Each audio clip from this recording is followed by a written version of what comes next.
Boa tarde a todas e a todos, ou boa noite, ou bom dia, não sei que horas que você está nos vendo. Nós temos o prazer, temos a honra de ter conosco aqui um cientista, um médico da maior respeitabilidade e que, para mim, pelo menos, é um privilégio de ter como amigo já há mais de 40 anos, que é o Dr. Hélio Baixa, que é infectologista formado pela Universidade de São Paulo, que é coordenador do Comitê Brasileiro de Infectologia, que está aqui conosco para falar, naturalmente, da tragédia que a humanidade está vivendo e que, particularmente, o Brasil está mergulhando nela. Muito obrigado, doutor Baixa. Eu queria... Obrigado, Fernando Moraes. Como sempre, é um prazer estar com você. Está com o irmão. O irmão, doutor Baixa é meu irmão querido, meu e de muita gente. Ele acabou de estender a mão aí, tirar do hospital o nosso queridíssimo Haroldo Saboia, que teve alta hoje lá em São Luís do Maranhão. E é um prazer tê-lo aqui, doutor Baixa, prazer revê-lo. Em primeiro lugar, eu queria contar para vocês o seguinte, que o doutor Baixa, 3 semanas atrás, estava na trincheira, no fronte, lá na linha de frente, na barricada da luta contra o coronavírus, e foi apanhado pelo bicho. Caiu de cama contaminado pelo Covid-19. Doutor Baixa, boa tarde, muito obrigado. Em primeiro lugar, eu vou fazer para o senhor a pergunta que todo mundo se faz e todo mundo faz toda vez que encontra uma autoridade como o senhor, que é o seguinte: quando é que essa tragédia vai acabar? Essa tragédia começou já a acabar na Europa, mas aqui no Brasil nós estamos em fase muito inicial. Nós não temos no horizonte o término dessa agressiva curva que cada vez mais ascende. Isso nós não sabemos com certeza quantos temos acometidos, mas calculamos em torno de mais de 1 milhão de pessoas no Brasil e temos uma cifra. Ontem nós batemos um recorde de 1.179 pessoas mortas num dia. Para quem esperava que a epidemia toda daria 800 óbitos, que para mim é um exagero, mesmo uma vez um amigo nosso nos perguntou qual o número de mortes que é inaceitável. Eu disse, para um médico é uma morte é inaceitável. 800 é muito, mas 800 foi muito menor do que o número de mortes que nós tivemos nas últimas 24 horas. Então, não está no horizonte o término dessa epidemia, especialmente no Brasil. Em que a situação brasileira se distingue, basicamente, da situação dos demais países? Nós pensávamos inicialmente que, por sermos um país tropical, que as infecções respiratórias se dão com mais eficácia nos países mais frios. Começou no inverno chinês, continuou a epidemia de maneira muito, muito importante nos países da Europa. Na Itália, atingiu o norte da Itália e preservava o sul. Então, nós imaginávamos que pudesse haver uma trégua maior no Brasil. Mas sabíamos que ia chegar aqui, porque todas as experiências de bloqueio, de barreira, de fronteira, não funcionou. Então, o vírus passou qualquer bloqueio de fronteira, passou inclusive nos Estados Unidos. E nós no Brasil, já podíamos esperar que não teríamos condições de fazer bloqueio eficiente. Então, quando chegou aqui no Brasil, nós tivemos essa ingrata visão de ver que, infelizmente, as nossas esperanças, nossas expectativas de que fosse nos respeitar, pelo menos na área mais quente, não aconteceu. Chegou aqui em pleno verão, atingiu São Paulo e se dirigiu imediatamente para o norte e o nordeste, coisa que não acontece normalmente nas epidemias de infecções respiratórias do tipo H1N1. Manaus foi das últimas cidades a serem atingidas naquela epidemia de 2009. E hoje, desta vez nós tivemos uma epidemia que se alastrou pelas principais capitais e agora avança para o interior. Outro dia, quando eu liguei para o senhor para pedir socorro lá para o deputado Haroldo Saboia, eu aproveitei para lhe perguntar: o que eu faço? Eu estou confinado aqui, qual é a expectativa? O senhor me deu uma resposta muito objetiva. Enquanto não aparecer vacina, fique em casa. É isso? A tradição de lidar com políticas de saúde pública para enfrentamento de epidemias, nós lançamos mão de 4 princípios que são eficazes para enfrentar pandemias e enfrentar essas doenças que acontecem e cada vez mais.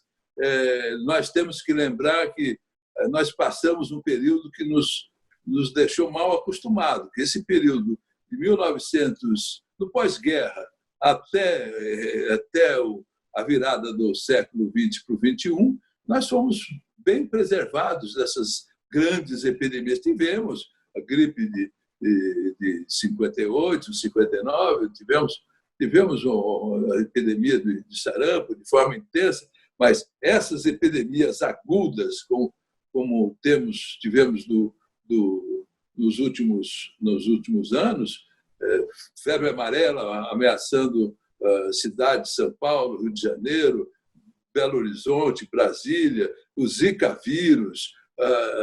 Cada 3, 4 anos nós estamos enfrentando epidemias grandes e que nos ameaçam e que nos colocam uma situação nova. A maior parte de nós temos praticamente a mesma idade, acho que nunca tivemos tanta experiência com epidemias como agora.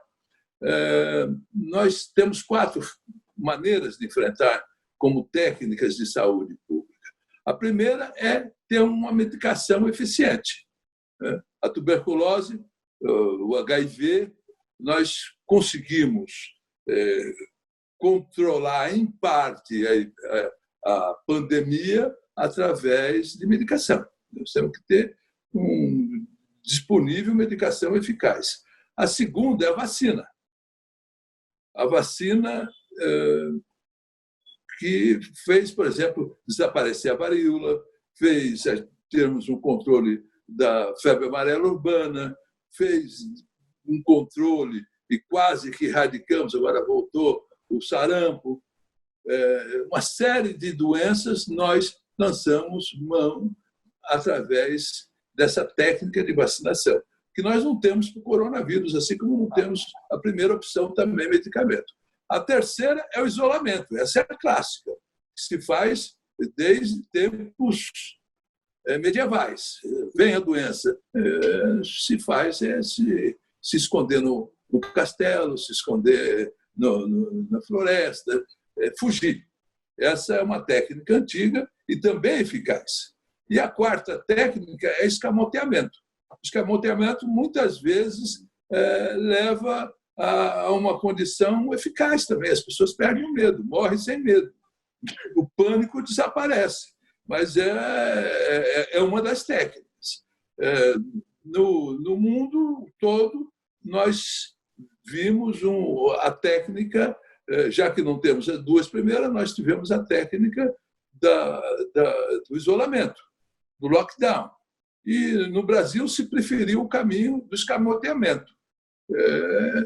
E aí nós temos esse desastre, porque mesmo quem está com essa política de escamoteamento acaba se assustando com a proporção que vem tomando o número de mortes e de problemas que nós temos para enfrentar a epidemia. É claro que quando se faz confinamento, quando se faz isolamento, quando se faz lockdown, não é só dizer lockdown, cada um fica na sua casa. Essa é uma tarefa social que nós temos que assumir enquanto sociedade, enquanto Estado. Para isso precisa-se ter uma política de Estado de forma a viabilizar as pessoas a se comportarem com um dever cívico de ficar em casa. Não adianta eu ficar dizendo aqueles jovens ficam no pancadão.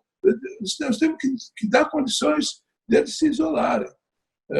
Nós temos visto que a nossa epidemia que tem sido enfrentada de uma forma de isolamento e com cada vez mais restrição no tamanho do isolamento. Doutor Baixa, as contradições, as iniquidades sociais do Brasil são tão grandes que nós estamos conseguindo até mudar o significado da palavra pandemia, que, pelo menos etimologicamente, é uma doença que atinge todo mundo, gordo, magro, feio, bonito, pobre, rico, preto, branco. E o Brasil está desmentindo isso, porque, por exemplo, em São Paulo, na capital, a pandemia está matando muito mais pobre do que rico. Para cada 100 mortos da Zona Leste, tem 10 mortos no Jardim Europa. Então, eu queria perguntar para o senhor o seguinte: o que é ser epidemiologista num país com essas contradições sociais, com essa tragédia social, e, além disso, com um governo que está adotando a quarta alternativa que o senhor citou, que é esconder, tapar os olhos e fingir que não vê. Como é que é isso? Deve ser muito pior do que trabalhar num país em que, pelo menos, o Estado está contribuindo para enfrentar a praga. Isso, para mim, é um dos maiores dos problemas. E um problema ético. Mesmo que eu não veja politicamente isso, eu tenho a obrigação de ver eticamente. Um dos valores, um dos pilares básicos da bioética médica é denunciar a iniquidade. Eu sou fellow da American College of Physicians e eu fui aprender lá nos Estados Unidos que a obrigação de um médico é apontar as iniquidades. Um médico que não aponta um fator ambiental para as doenças que aparecem, como, por exemplo, a febre amarela, todas essas condições modernas, ele é um médico que está em infringência ética. Então, foi importante você colocar essa questão, porque, para um médico, é uma obrigação enxergar isso. Um médico americano, independente do nível socioeconômico que ele tenha, pobre, rico, ele vai apontar desigualdade, porque isso causa um desconforto. Não só um desconforto, como uma inviabilidade social. Se você pegar a American College of Physicians, a Associação Médica Americana, sim, eles vão estar sempre muito atentos a isso. Médicos ingleses colocam sempre, ficam um artigo da British Medical Journal, que é da entidade de representação médica americana, aponta como preocupação a desigualdade social na entrada da faculdade de medicina. Ou seja, isso provoca uma elitização dos médicos de forma que não se enxergue essas diferenças sociais perante a doença. No Brasil, a tradição médica tem sido de não enxergar isso. Apesar de nós termos os médicos muito difíceis, vocês veem, as sociedades médicas todas se colocaram contra prescrição de medicamento ineficaz por decreto presidencial. Que é o que aconteceu no Brasil ontem, né? Exatamente, por decreto presidencial. Os médicos não toleram isso, mas enxergar essas diferenças é fundamental. As soluções, não sou eu a ensinar as soluções, cada um tem a sua, o importante é enxergar. E nisso fica muito claro. Na tuberculose, por exemplo, muitas vezes as pessoas falam de tuberculose é coisa do passado. Não é coisa do passado. É coisa de presidiário, é coisa de prostituta, é coisa de homem de rua, é coisa de índio, é coisa de pobre. É a doença que ainda mais mata no mundo. Mata 1,5 milhão de pessoas no mundo, hoje. Até há 10 anos, se matava 4 milhões de pessoas por tuberculose no mundo. Era o agente infeccioso que mais matava gente no mundo. Hoje passou à frente o HIV como agente, mas como bactéria a tuberculose ainda o que mata mais. E isso tudo por que não se acha a tuberculose uma questão importante? Porque não é importante para quem vê o pobre, a prostituta, o presidiário, o índio. Isso, quanto mais segregada, quanto mais dividida econômica e socialmente for a sociedade, mais esses problemas haverá. Agora, eu tenho acompanhado, doutor Baixa, para publicar todo dia, o desenvolvimento da pandemia pelo mundo. E aqui no Brasil, diariamente, a gente vê informações que são muito desencontradas sobre a questão da subnotificação. Tem a pesquisa que parece muito séria, que foi feita pela Federal de Pelotas, mas é restrita ao estado do Rio Grande do Sul, tem determinadas características. Tem gente, até gente confiável, que diz que a subnotificação é tão escandalosa no Brasil que pode ser que o número de mortos contados até agora ou de contaminados contados até agora seja 10, 15 vezes menor do que o real. O senhor, a partir do seu trabalho e das informações que o senhor tem uma avaliação a respeito de qual seria, de fato, a diferença entre os números oficiais e os números reais? Isso não é só no Brasil, isso no mundo. A subnotificação existe no mundo todo. É que no Brasil é de uma maneira aberrante. O número de casos, por exemplo, é muito grande. A diferença entre o real e o que acontece. Por quê? Porque não se testa. Apesar de nós termos tido mais tempo do que outros países para nos prepararmos como país para enfrentar a epidemia, nós não tivemos efetivamente vontade política de nos armarmos para fazer o diagnóstico precoce. Porque a grande vantagem do diagnóstico precoce, eu faço um diagnóstico de um jovem. Esse jovem vai contaminar o avô, vai contaminar o tio. E essas pessoas, mesmo esse jovem não tendo um risco de morrer tão alto, ele vai transmitir. A forma de se preservar o número de óbitos é a identificação precoce do caso e o isolamento. Para se fazer esse isolamento, precisamos ter uma vontade ativa de isolar o paciente que causa a ameaça de aumentar a epidemia. Primeiro, qual a condição residencial dele?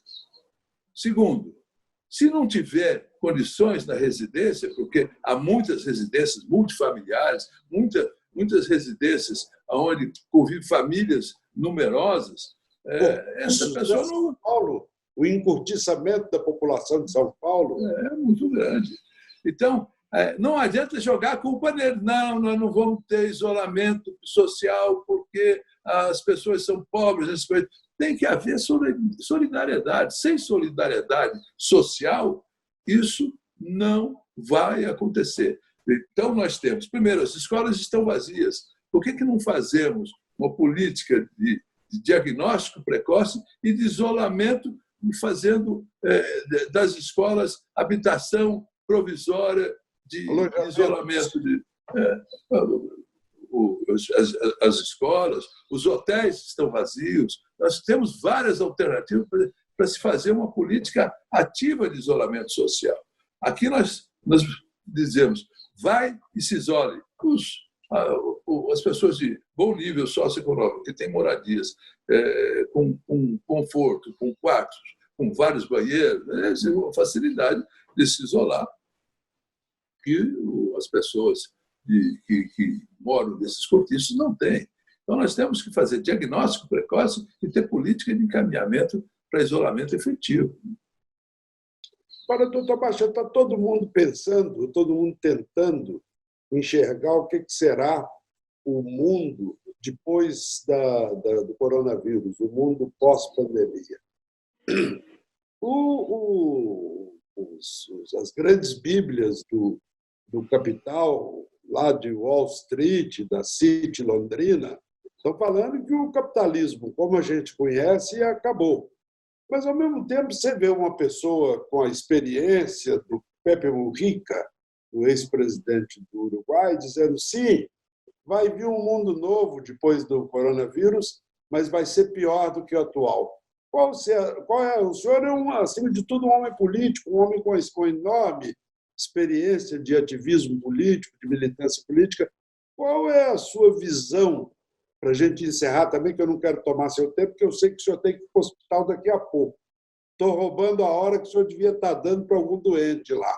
Qual é a visão que o senhor tem hoje do mundo que vai vir depois do coronavírus? Eu confesso para você que eu sempre tenho medo de ver o futuro, porque o futuro eu sempre erro. Às vezes, algumas coisas que eu imaginei que fosse acontecer não acontecem, e outras inimagináveis não estão acontecendo. Mas nas grandes epidemias, nas pandemias, nós encontramos o que tem de melhor na humanidade e o que temos de pior na humanidade. Desse balanço, esse conflito, que eu penso que vai se dar de forma de disputa política para construir o futuro assim ou assado, eu tenho esperança de que preservemos alguns dos valores que nós tivemos construindo desde o final da Segunda Guerra, desse pós-guerra que nós vivemos. É claro que o futuro é sempre muito diferente do que nós vivemos, e nós vivemos para viver a nossa época. Então, eu acho que o Pepe Mujica ele está como nós, ele está um pouco velho, então ele fica sempre pensando no que nós pensamos de melhor naquela nossa geração. E nós vamos construir, ou as pessoas que estiverem lá vão construir um mundo diferente do nosso. Espero que seja melhor. Espero que não seja uma regressão ao que há de pior no século XX, que foi o fascismo, foi o preconceito, que foi o isolamento social, o apartheid social, essas anti-ciência, grandes avanços do século XX foram esses. Né? Espero que isso tenha seus filhotes no próximo mundo que construiremos. Tá bom, doutor Baixa, muito agradecido. Desculpe tomar seu tempo. Imagina, foi um prazer. Peça desculpa aos seus pacientes em meu nome e conte sempre conosco aqui no Nocaute, a sua casa, a hora que o senhor precisar falar para público, a hora que o senhor precisar dar uma informação importante para a opinião pública, para a sociedade, nós estamos às suas ordens. Muito obrigado. Obrigado, Fernando Moraes. Obrigado, telespectadores que nos viram. E é um prazer estar aqui. Voltarei.